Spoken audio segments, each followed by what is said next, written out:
বেসুরোদের সাংসদ পদ খারিজের দাবি অভিষেকের। বেসুরো বিপাকে স্পিকারের সাক্ষাৎ অভিষেকের। লোকসভায় ভেঙে চুরমার মমতা বন্দ্যোপাধ্যায় তৃণমূল, আর তৃণমূল ছেড়ে নতুন দলে 20 বেসুরো সাংসদ। স্পিকারের কাছে 20 সাংসদের পদ খারিজের দাবি।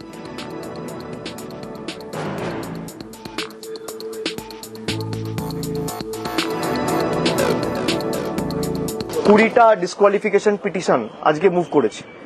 যারা যারা তৃণমূল কংগ্রেসের প্রতীক চিহ্নে নির্বাচিত হয়ে এনসিপিআই নামক একটা দল, সেই দলে যারা নাম লিখিয়েছে বিজেপির থেকে অর্থের বিনিময়ে এবং নিজেদের পিঠ বাঁচানোর কারণে, তাদের প্রত্যেকের বিরুদ্ধে আমরা ডিসকোয়ালিফিকেশন পিটিশন মুভ করেছি। সংবিধানে যে ধারাগুলো রয়েছে, বিশেষ করে 10 শিডিউলে, সেখানে স্পষ্টত লেখা রয়েছে যে আমি যদি অন্য কোনো রাজনৈতিক দলে যাই বা ভলেন্টারিলি পার্টির আমি মেম্বারশিপ গিভ আপ করি, তাহলে আমার ডিসকোয়ালিফিকেশন হতে বাধ্য। তো আমি যদি তৃণমূল ছেড়ে এনসিপিআই চলে যাই, যেটা তারা দাবি করছে, তার মানে তারা তৃণমূলের সদস্য আর নয়। এখানে 2/3 কি 28 জন বা 29 জনের মধ্যে যদি 28 জন 29 জনও চলে যায়, তাহলেও সেটা মার্জার নয়, যতক্ষণ না 2/3 of the political party decides two merge. দুটোই সংবিধানে লেখা রয়েছে। এবার কে সংবিধানের পক্ষে আর কে সংবিধানের বিরুদ্ধে, সেটা মাননীয় অধ্যক্ষ প্রমাণ করবে। 20 বিক্ষুব্ধ সাংসদ যে মার্জারের কথা বলছে, সেই মার্জার আইনত বৈধ নয়।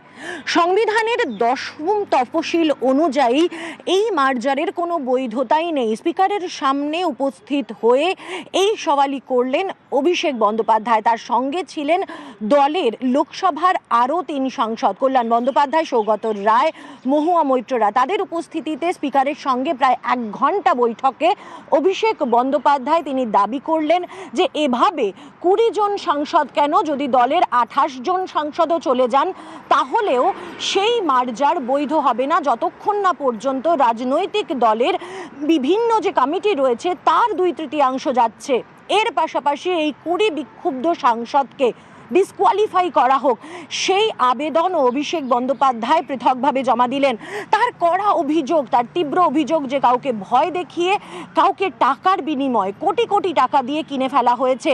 তিনি চ্যালেঞ্জ করলেন যে এই বিষয়ে তিনি যে অভিযোগ তুলছেন সেটা তিনি প্রমাণ করে দিতে পারবেন। একই সঙ্গে এই সাংসদদের উদ্দেশ্যে তিনি বার্তা দিলেন যে যেহেতু তারা তৃণমূল কংগ্রেসের সঙ্গে কাজ করতে চাইছেন না, তাহলে তৃণমূল কংগ্রেস থেকে পদত্যাগ করুন, সাংসদ পদ ছেড়ে দিন এবং লড়াই করে দেখান। দীর্ঘক্ষণের এই বৈঠকের পর স্পিকারের কি সিদ্ধান্ত হয়, এখন সেটাই দেখার। ক্যামেরা পার্সন আপু পাঠকের সঙ্গে মৈত্রী ভট্টাচার্য, নিউজ 18 বাংলা, নয়াদিল্লি। ঋতব্রত বন্দ্যোপাধ্যায়ের নিশানায় অভিষেক। চার্টার্ড বিমানে যাতায়াত নিয়ে প্রশ্ন। দলের এই অবস্থায় চার্টার্ড বিমানে যাতায়াত সমর্থন নয় বলে মন্তব্য কুণালের। জবাব দিয়েছেন অভিষেকও। ওনার বাহন হচ্ছে আর কি চার্টার ফ্লাইট। খেয়াল পড়ছে না যে কবে উনি শেষ নর্মাল ফ্লাইটে চড়েছেন। 1.5 কোটি টাকা অ্যাভারেজে সব মিলিয়ে পার ডে লাগে। আজকে গিয়ে কাল যদি ফেরেন 3 কোটি টাকা। স্বাভাবিকভাবে এটা দিল্লির বাগডোগরার কষ্ট ওরকম এসে যায় 70 লাখ টাকা পার ডে। আমার একটা অনুষ্ঠানের কথা মনে আছে, হাসিমারা অব্দি চার্টার ফ্লাইট। হাসিমারা থেকে মানে মাঝের ডাবরি চা বাগান গাড়িতে খুব বেশি হলে 10 মিনিট লাগে। সেটাও আবার হচ্ছে একটা চপার। উনি মনে করেন হয়তো ওনার স্ট্যাটাস সিম্বলের জন্য জরুরি, কিন্তু একজন এমপি যে পরিমাণে টিকিট পান বিজনেস ক্লাসের, টিকিট শেষ করা যায় না।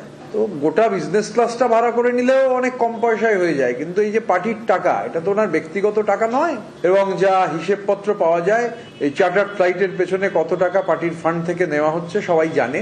তো এত বড় পরাজয়, কর্মীরা আক্রান্ত হচ্ছেন, মামলার খরচ, আমাদের এরকম অনেক এমএলএ আছেন সোনা বন্ধক দিয়ে কর্মীদের মামলার খরচ মেটাচ্ছে। সেই অবস্থায় এর আগেও গেছেন, চার্টার্ড ফ্লাইটে গেছেন, এবারও চার্টার্ড ফ্লাইটে গেলেন। স্ট্যাটাস আর কিছু নেই, জনগণ সব স্ট্যাটাস স্ট্রিপ অফ করে নিয়েছে। এখন চার্টার্ড ফ্লাইট দিয়ে হয়তো স্ট্যাটাস বজায় রাখতে চাইছেন। বাহনে চেপে নারদের যেমন ঢেকি, তেমনি তিনিও ওনার ঢেকি চার্টার্ড ফ্লাইটে চেপে দিল্লি রওনা হয়েছেন, সঙ্গে জোকারটাও গেছে শুনছি। বিমান বা কোনো বিশেষ বিমান আমি বলতে পারবো না, কিন্তু পার্টির খরচা করে যদি কেউ বিমান ভাড়া করে গিয়ে থাকে, তাহলে আমি কোনো মতে সেটা সমর্থন করছি না। কেউ চেনা তার বিমান ব্যবহার করতে দিয়েছে, তাতেও কোনো নেই, কিন্তু পার্টির খরচা করে যদি কেউ চার্টার্ড বিমানে গিয়ে থাকে পার্টির এই অবস্থায়, তাহলে সেটা সমর্থন জাস্ট করি না। যারা বলছেন আমি কিসে আসছি, কিসে যাচ্ছি, কোত্থেকে নামছি, তারা যদি লিখিত দিয়ে দেয় অভিষেক বন্দ্যোপাধ্যায় ইকোনমি ক্লাস যাবে, আমার পাশের সিটে যদি কেউ বসে, যেটা আমার সাথে অনেকবার হয়েছে, আমার লিগাল ওপিনিয়ন নিয়ে এটা করা। কুলান ঘোষ আমার সহকর্মী, সে যদি আমার বিরুদ্ধে বলে আমি তার বিরুদ্ধে বলবো না। শিলিগুড়ির পুরসভার মেয়রের পদত্যাগ করলেন গৌতম দেব। পুর কমিশনারকে ইস্তফা পত্র গৌতমের। মেয়রের পদে ইস্তফা দিয়েই ছাড়লেন গাড়ি নিরাপত্তারক্ষী। 2027 ফেব্রুয়ারি পর্যন্ত শিলিগুড়ি পুরসভার মেয়াদ।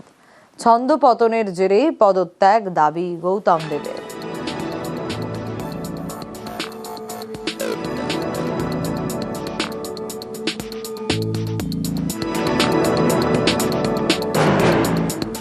কেন এই সিদ্ধান্ত?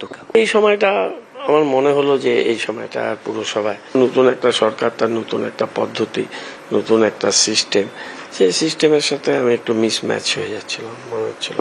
তৃণমূল কাউন্সিলররা সবাই আমাকে ইনফ্যাক্ট বলছিল, থাকতেই বলছিল, তো সবাই আমাকে সাপোর্টই করেছে। আমাদের অপোজিশন যত কাউন্সিলর ছিলেন তাদের সাথে আমি এই কয়েক বছর, তারাও এসছেন আমার কাছে কাজের জন্য, যতটা পেরেছি করেছি, কখনো পেরেছি কখনো পারিনি, কিন্তু সম্পর্কে একটা মাধুর্য বজায় ছিল বরাবর। এর আগে দেখা গেছিল যে এই বোর্ড মিটিং এ দলীয় কাউন্সিলর তথা প্রাক্তন মেয়র পরিষদ দিলীপ বর্মনের ক্ষোভ আপনাকে এবং ডেপুটি মেয়রকে নিয়ে, এসব অনেকদিন 10 মাস ধরে অনেক কিছু বলেছে, কোনো রেলিভেন্সই ছিল না। 30-34 কোটি টাকার কাজ হয়েছে একটা ওয়ার্ডে, এর থেকে বেশি আমি কি করতে পারি? ব্যক্তিগতভাবে মনে করি যে দিস ইজ দ্য টাইম যেখানে অপেক্ষাকৃত তরুণদের সুযোগ দেওয়া উচিত। আমি বহু দায়িত্ব পালন করছি দলে। 52 years মাই পলিটিক্যাল কেরিয়ার। 2027 আবার নির্বাচন পুরসভা, সেক্ষেত্রে আপনি কি আবার আসবেন? আমি নির্বাচনে আর দাঁড়াবো না, এটা আমি ইলেকশনের অ্যাসেম্বলি ইলেকশনের সময় বলেছিলাম। একটা জায়গায় থামতে জানতে হয়। 5 বার কাউন্সিলর, বিভিন্ন 2বার বিধায়ক হয়েছে, 2বার জিততে পারলাম না। Enough is enough. এরপরে তো আবার ফিরে এসে কর্পোরেশনে দাঁড়ানোর কোনো মানেই নেই, যুক্তিও নেই, নতুনরা দাঁড়াবে। এদিকে টিম মমতায় জোড়া ধাক্কা। কেন এই কথা বলছি? কারণ বালুও নেই মমতার পাশে। তৃণমূলের সব পদ থেকে ইস্তফা জ্যোতিপ্রিয় মল্লিকের। গত শনিবার জ্যোতিপ্রিয়কে তৃণমূলের জাতীয় কর্মসমিতির সদস্য করা হয়েছিল। সপ্তাহ পেরোনোর আগেই অসুস্থতার কারণ দেখিয়ে জ্যোতিপ্রিয় মল্লিক ইস্তফা দিলেন।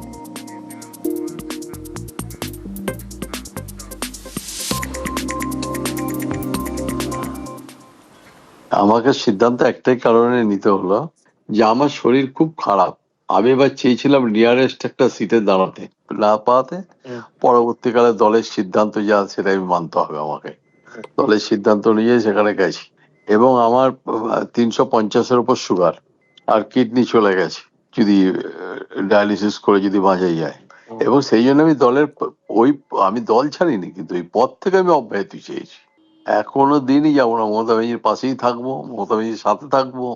আমার হয়তো অনেক অভিমানের পালা আছে এই অভিষেকের ওপর, কোনো অভিমান নেই দিদির কাছে। দিদি আমার কাছে এখনো।